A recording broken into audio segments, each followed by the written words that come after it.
Kwa majina naitwa Alpha Anatole Robert. Itambue Sheria. Sisi kama Itambue Sheria tunatoa shukrani zetu za dhati kwa kuweza kushirikiana na jamii kwa ujumla katika siku ya leo, ambayo siku hii tumeweza kufanya shughuli mbalimbali ikiwemo jogging, lakini pia tumeweza kuhakikisha tumefanya swala la usafi katika mazingira yetu ya kata ya Ulichelele.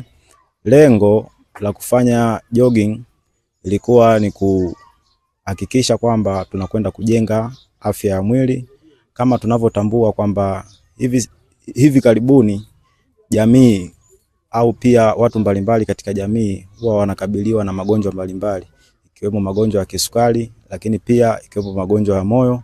Kwa hiyo tunatambua, na ndio maana sisi kama Itambue Sheria tumeweza kuwafikia, lakini pia lengo mahususi la kuweza kufanya usafi katika mazingira haya ilikuwa ni kuhakikisha kwamba tunakwenda kupunguza pia magonjwa mbalimbali ambayo yanasababishwa na mazingira yakiwa machafu. Lakini pia kama tunavyotambua au kama tunavyofahamu, jamii yetu hivi sasa inakabiliwa na masuala makubwa, ikiwemo swala la uharibifu wa mazingira, lakini pia hata mabadiliko ya tabia nchi.